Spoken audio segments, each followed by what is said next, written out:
मेरे सभी किसान भाइयों को नमस्कार। मेरा नाम है नितेश जैन और आप सबका स्वागत करता हूं मैं अनाज के इस ऑफिशियल यूट्यूब चैनल पे।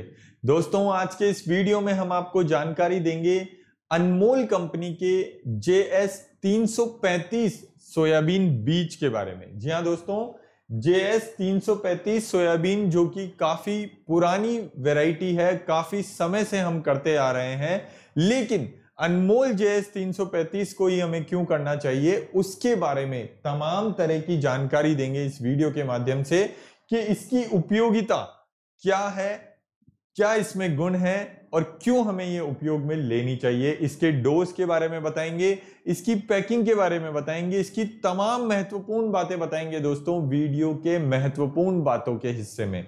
और JS 335 करते समय हमें किन किन बातों की सावधानियां रखनी चाहिए, उन सब के बारे में भी जानकारी देंगे वीडियो के अंत में, सावधानियों वाले हिस्से में। तो दोस्तों बने रहिए हमारे साथ में और ऐसे ही हमें प्यार देते रहिए। अगर अभी तक भी वीडियो को लाइक नहीं किया है तो सबसे पहले वीडियो को लाइक कर लीजिए। आइए दोस्तों, वीडियो की शुरुआत करते हैं आपका ज्यादा समय ना लेते हुए कि आपको अनमोल के JS 335 सोयाबीन को ही क्यों ओढ़ना है।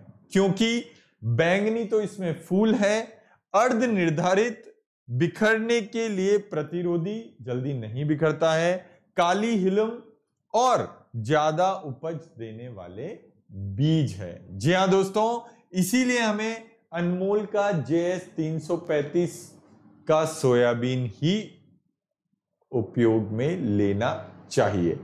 अगर आपके पास पर्याप्त मात्रा में पानी है, वाटर लेवल है, या फिर आपके पास इरिगेशन की फैसिलिटी है, मतलब पानी पिलाने की फैसिलिटी है, अगर सितंबर के अंत में बारिश नहीं होती है और आपके पास पानी पिलाने की व्यवस्था है, तो आपको JS 335 ही उपयोग में लेनी चाहिए, क्योंकि बहुत अच्छी वैरायटी है और बहुत ज्यादा पैदावार देने वाली ये वैरायटी मानी जाती है। दोस्तों, बीज बुआई की जो डोज है वो 60 किलो प्रति एकड़ के हिसाब से आपको इसकी बुआई करनी है। और कट्टे की जो बैग की अगर पैकिंग की हम बात करें तो 30 किलो पर बैग के हिसाब से ये बैग आता है। इसके पीछे की साइड में लेबल वगैरह सारी चीजें लगी रहती है, JS 335 लिखा हुआ रहता है। आगे से चाहे आप 9305 लें या 9560 लें या JS 335 लें, आगे से सबकी पैकिंग ऐसी ही आती है, पीछे इसके लेबल और सारी चीजें लगी रहती है। अब बात करते हैं दोस्तों महत्वपूर्ण बातों की। जी हां दोस्तों, फसल पकने का समय 95 से 100 दिन है। अन्य मतलब 9560 और 9305 से थोड़ी सी लेट आती है। अगर बारिश की खैंच हो जाती है तो इसमें समस्या है। इसीलिए मैं बार बार कह रहा हूं, अगर आपके पास पानी पिलाने की व्यवस्था है, अगर आप एक सिंचाई कर सकते हैं तो ही आपको JS 335 की वैरायटी लेनी है। हाँ, किसी विशेष परिस्थिति में 110 दिन तक भी इसमें लग जाते हैं, थोड़ी सी लेट वैरायटी इसे हम कहते हैं। फलियां जल्दी नहीं चटकती है और रोगों से लड़ने की प्रतिरोधक क्षमता बहुत अच्छी है इसमें। बुआई से पहले सोयाबीन के बीजों को आपको उपचारित कर ही लेना है, चाहे फफूंदी नाशक हो चाहे कीटनाशक हो, आपको बीज उपचार करके ही बीज बोना है, ताकि जब तक बीज पौधे की अवस्था में, मतलब 15 से 20 दिन का नहीं हो जाता पौधा, तब तक उसमें रोग प्रतिरोधक शक्ति बहुत अच्छी बनी रहे। पौधा जो शिशु अवस्था में होता है, छोटी अवस्था में होता है, जब भी उसमें जान भरपूर बनी रहे, तभी वो जब बड़ा होगा, जब पैदावार बहुत अच्छी देगा। संतुलित उर्वरक व मृदा स्वास्थ्य हेतु मिट्टी में मुख्य तत्व, द्वितीय तत्व एवं सूक्ष्म पोषक तत्व आदि का प्रशिक्षण जरूर कराना है। मिट्टी की जांच जरूर करानी है। ये सरकार द्वारा फ्री ऑफ कॉस्ट होती है, इसका कोई चार्ज नहीं है। आपको इससे ये पता चल जाएगा कि आपकी फसल में कैल्शियम की कमी है, बोरोन की कमी है, जिंक की कमी है, मैग्नीशियम, पोटेशियम, फास्फोरस, सल्फर या किसी भी चीज की कमी है, तो उस हिसाब से आप वो मात्रा बढ़ाया घटा सकते हैं। सोयाबीन फसल के लिए सूखी गर्म जलवायु की आवश्यकता होती है। जी हाँ दोस्तों, जो सोयाबीन की बीज बुआई के समय आर्द्रता नहीं होनी चाहिए, मतलब ह्यूमिडिटी नहीं होनी चाहिए। अगर ह्यूमिडिटी वाली कंडीशन में आपने करी, जो कि भारत की हम बात करें तो दक्षिण के राज्यों में होती है, तो वहां पर समस्या होती है, वहां पर पैदावार इतनी अच्छी नहीं निकल पाती है, बीज भी अंकुरण नहीं ले पाता है। बैक्टीरियल पिस्टुल के लिए प्रतिरोधी है, बैक्टीरियल ब्लाइट के लिए भी प्रतिरोधी है, और हरे मौजोग के प्रति तो बहुत जबरदस्त सहिष्णु है, और YMPA के लिए भी अति संवेदनशील है। तो ये रोग या ये बीमारियां आपके JS 335 अनमोल की अगर आप कर रहे हैं तो बिल्कुल भी नहीं आएगी। अन्य वैरायटी में आ सकती है लेकिन इसमें तो नहीं आएगी।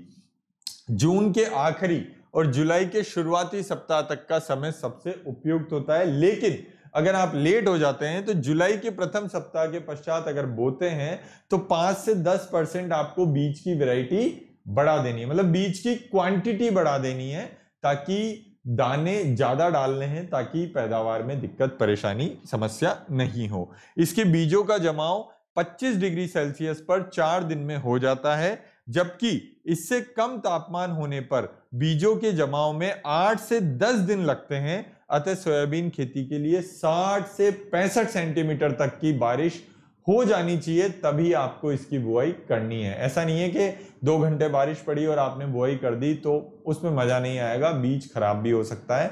इसलिए इतनी बारिश तो हो दोस्तों कि मॉनसून का पहला जो पानी गिरता है वो खेत से गिरे खेत में और खेत में से बाहर निकल कर चला जाए, इतनी बारिश हो, 60 से 65 सेंटीमीटर की बारिश हो, तो ही आपको अनमोल JS 335 की बुआई करनी चाहिए।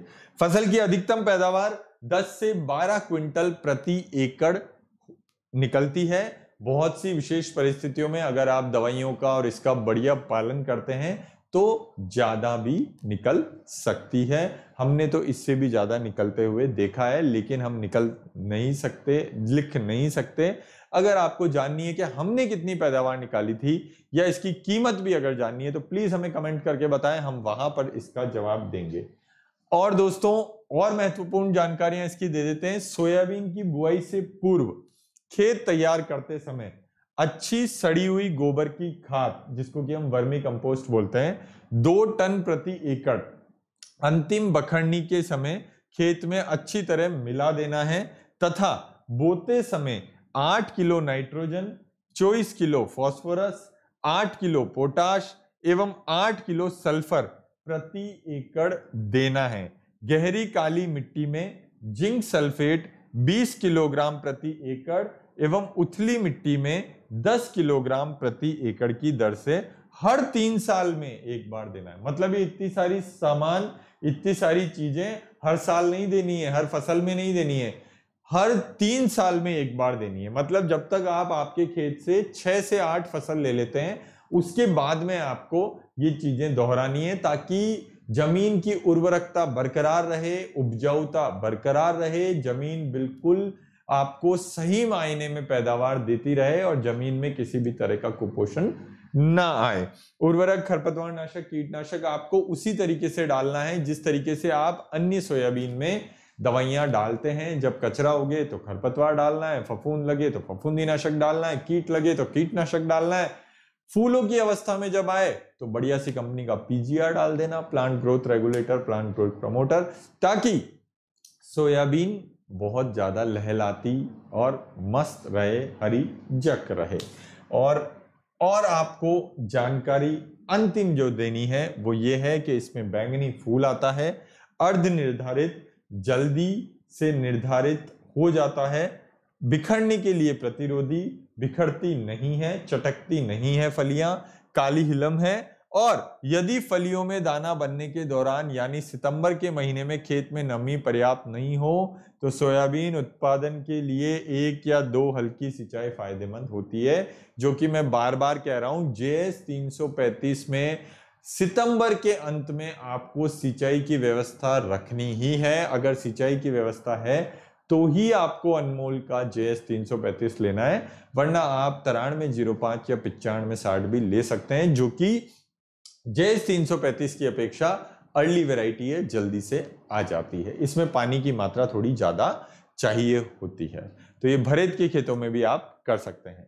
ये थी तमाम महत्वपूर्ण बातें। अब बात कर लेते हैं सावधानियों की। जी हाँ दोस्तों, सावधानी रखना बेहद जरूरी है, क्योंकि सावधानी हटी दुर्घटना घटी। जी हाँ दोस्तों, सबसे महत्वपूर्ण बात, सोयाबीन की जो कतारें होती है, सोयाबीन के जो पौधे होते हैं, उन दोनों के बीच में 30 से 45 सेंटीमीटर का गैप होना चाहिए, ताकि हवा, पानी, धूप, जल सब कुछ अच्छे ढंग से पौधे में जाता रहे और पौधे को खुला खुला महसूस हो। तापमान 25 से 30 डिग्री का हो तभी आपको सोयाबीन की बुआई करनी है। मतलब अब आप थर्मामीटर लेके तो नहीं जाएंगे, लेकिन कहने का अर्थ यह है कि मॉनसून की पहली बारिश जब तक पूरी ढंग से अच्छी नहीं हो जाती है, वातावरण में ठंडक नहीं आ जाती है, मौसम शुष्क नहीं हो जाता है, नमी पर्याप्त नहीं हो जाती है, तब तक आपको सोयाबीन की बुआई नहीं करनी है।